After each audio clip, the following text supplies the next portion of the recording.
Let me just weigh in on Florida State, what I'm hearing. I'm hearing today, talking to sources early this morning, multiple, that Norvell is the guy.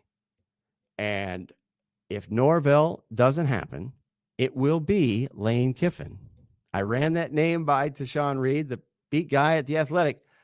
I could be wrong. I think it's going to be Norvell. If they're, and let me just tell you why I think Lane Kiffin is in play at Florida State.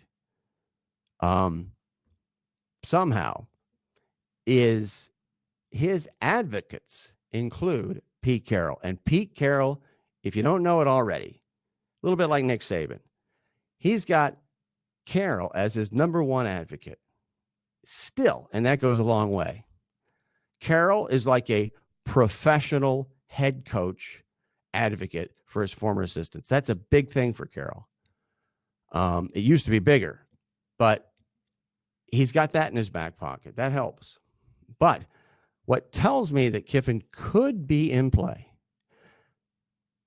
for Florida State to indicate to people out there, to leak that they're going to have someone to announce at the end of the week.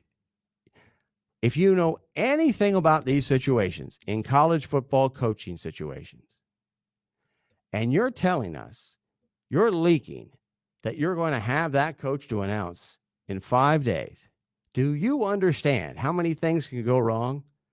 A million things can go wrong. In the case of Memphis, right? You got Norvell there. Well, Fred Smith at FedEx, again, the Les Wexner of Memphis, he might decide, well, I'm just going to give Norvell $100 million. Whatever. Who knows? I don't know. But if they're going to hire Norvell, they might be waiting for the championship game coming up against Cincinnati for Memphis. That's a possibility. Absolutely. I'm just saying, here's my point. My point is that if they're leaking that or saying that, and they're painting the stadium because they're going to do a whole big presentation with the new coach, that tells me they have a backup plan. They have to have a backup plan, and that backup plan will crawl to Tallahassee. And I just described Lane Kiffin.